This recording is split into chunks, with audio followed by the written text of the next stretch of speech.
皆さんこんにちは、新名秀彦です。今日は僕の病院での治療費の支払いの仕方のこだわり、僕のケチな一面をお話しさせてもらおうかなと思います。その前にですね、ちょっと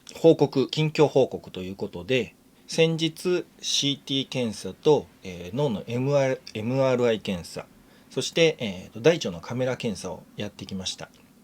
まずですね、脳の MR の方に関しては、今までとね、もう何も所見は変わらないということで、大きさも変わってないし、新しいものも出ていないと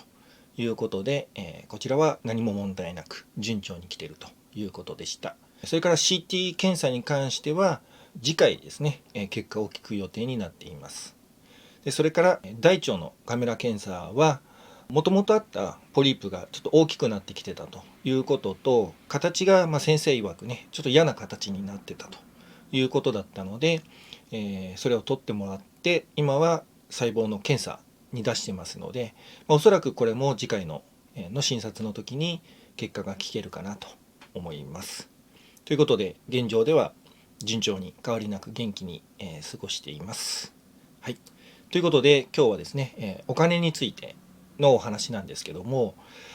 皆さん病院で支払いをされる時というのは、基本的には現金で治療費を払うか、もしくはカードで支払いをするかということで、最近はね、やっぱり病院内で大金を持ち歩きたくないこともあると思いますし、カードでね、ポイントを貯めたいというニーズもあると思いますので、カード払いの方も増えてきてるのかなと思いますけども、僕自身もやっぱりどっちみち払うものであれば、少しでも得をしたいというか、ポイントを貯めたいということで、一番最初の大腸で救急車で運ばれた初めての入院の時からずっと一貫してカード払いにしてきています。もう一つですね、今日お話をしようと思ったきっかけで、お金の話を聞かれた時に、なるほどという話があったので、僕自身にとっては当たり前だったものがね、なるほどっていう意見があったので、これをね、お話しさせてもらおうかなと思ってるんですけども、支払いの今度金額の方ですね。窓口で3割負担で支払いをして、後から高額療養費の還付請求をして、差額分を還付してもらうっていう方法と、限度額適用認定というのを申請を出しといて、大体1週間ぐらいでね、認定証が発行されてくると思うんですけども、それを持って病院で治療をして、支払いの時にそれを提出することによって、自己負担の限度額を支払うだけで済みますよと。この2つのパターン。3割負担もしくは最初から限度額の認定分ですね。本当の自己負担だけを払うのという方法があると思うんですね。で、例えばこれ僕の事例で話をしてみようかなと思うんですけども、膵臓の摘出をした時の治療代というのが、個室代を抜くと約110万円ほどだったんですね。実際の自己負担というのは、高額療費で後から申請を出すことによって、実際の自分の自己負担というのは約10万円ほどになってきますので、差額ね、100万円分ぐらいが、高額療費の限度額認定ということで返ってくると。で、例えば限度額認定を先に出しといて、支払いをすれば、退院時に10万円ほど払って退院をしてくるという形なんですけども、僕はあえて先に申請をせずにですね、後から還付を受けるという形を取ったので、約110万円ほどをカードで切って退院してきています。で、後から100万円を還付受けていると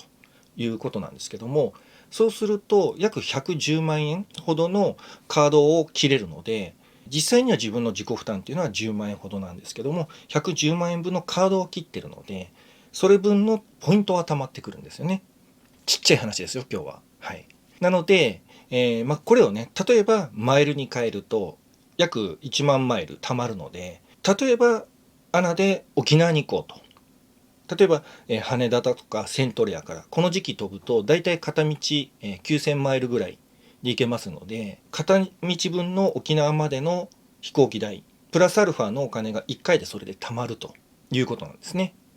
でも実際の自己負担っていうのは、所得によっても違ってきますけども、10万円ほど。で、それだけのポイントが貯まるということなので、僕自身はね、どっちみち払うものであれば、それでポイントを貯めて、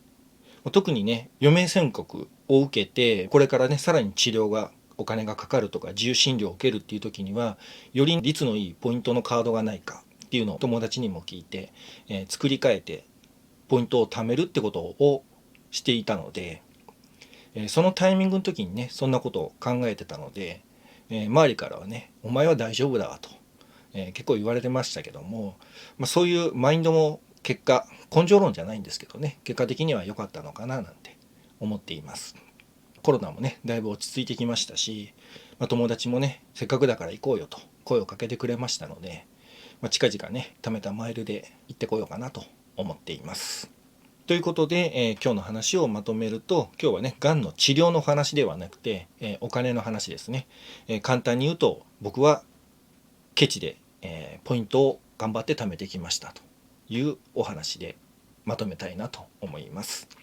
よければいいねボタン、チャンネル登録、していただいて、また覗きに来てもらえたらなと思います。それではまた。